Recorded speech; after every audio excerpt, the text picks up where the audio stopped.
Welcome everyone to another 12 Days of Wellness segment here at Ogden Clinic.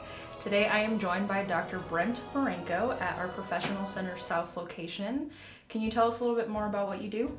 Good morning. I'm an orthopedic surgeon here practicing at the Ogden Clinic, and I've been in the community since 1998. Practice at McKay, Ogden Regional, and Davis hospitals. So today we're talking all about winter injuries, how to prevent them. Obviously during this time there's a lot of ice, there's snow, there's winter activity, so it's almost kind of inevitable sometimes to have these injuries. So what are some common injuries that you tend to see during this time? Yeah, there's generally two broad groups. One's the recreational athlete, the snow skier, snowboarder, trail runner, sledding group. And the other group is the people just trying to navigate the snow, getting through the daily routine. And we'll see different injuries in those two groups. Awesome. And in terms of like age groups, who do you tend to see more injured during this time? People that ski, or what's the general age group? Yeah, definitely the snow skiing, snowboarding group is a younger cohort. So we'll see dislocations, fractures, ACL tears. For the snowboarders, we'll see a good chunk of broken wrists.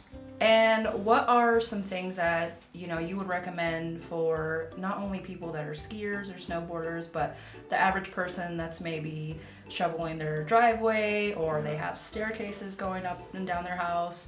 How could they prevent injury from like the ice or slipping and falling? I get that question a lot from friends and family, thinking that the majority of injuries are people out engaging in recreational sports, but the majority of injuries we see in the office are people shoveling their driveway, walking in a parking lot, slips and falls.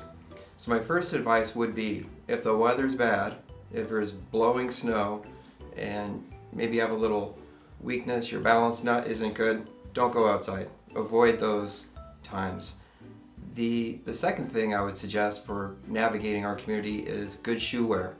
Most of these injuries are slips and falls. We see a lot of ankle fractures, distal radius fractures. I brought some props. The shoe not to wear in a snowy day is this nice dress shoe with a nice smooth slick bottom. So if you're out shoveling your driveway, I would suggest maybe a boot with good tread, keep your feet warm. And lastly, if you're recreating outside in our community, I'd say a nice trail shoe, good sole with nice traction. One unique thing that's been developed in the last several years that I like to use they call them yak tracks, or they're like chains that go on your shoes they're akin to chains you put on your car. And they just merely go on the bottom of your shoe, pull them over, and they provide great traction if you're out walking in the community, walking your dog, going for a hike. That's really good to know. And something like that, like the track, is that something people can easily find like at the store, on Amazon? Amazon, REI, sporting goods stores, that's where you can pick them up. And those in terms of like snowshoes, let's say someone buys, what is claimed a good snowshoe, would you still recommend someone to put those over a snowshoe as well? I would say it's personal preference and depending on the conditions. But I've been very impressed with those yak track. Mm-hmm. They provide great traction. And going back to like shoveling the snow, what are some common injuries in terms of like shoveling your snow, like back problems, or talk a little bit more about that? I would still say most of the injuries shoveling snow are slips and falls. Mm-hmm. The driveway may be a little sloped, it may be slick, there may be some ice under the snow.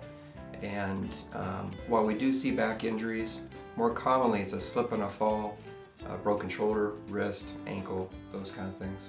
So if injury were to happen, how would someone, get treatment? Could they come here? What would you recommend for them to do? If you do have an injury, a slip and a fall, and you're concerned about an injury, give us a call. We do have a walk-in clinic. We can accommodate most injuries every day and triage them, get x-rays, provide a splint or whatever care is necessary for that injury. That's a great resource that we have here at the clinic, and very beneficial. Again, if you want urgent care, you don't have to necessarily go to an urgent care. You can come right into the Ortho Express and you get treatment from an orthopedic specialist, which is really nice. Any other advice you would give to people during this winter season? Embrace the winter. Have fun. We live in a great environment, all 4 seasons. go out and enjoy it. It shouldn't be something to. It should be something to look forward to. So have a good time. And this is a Christmas segment, so I do have to ask you a holiday-related question. What is on your Christmas wish list this year? Having all my children home.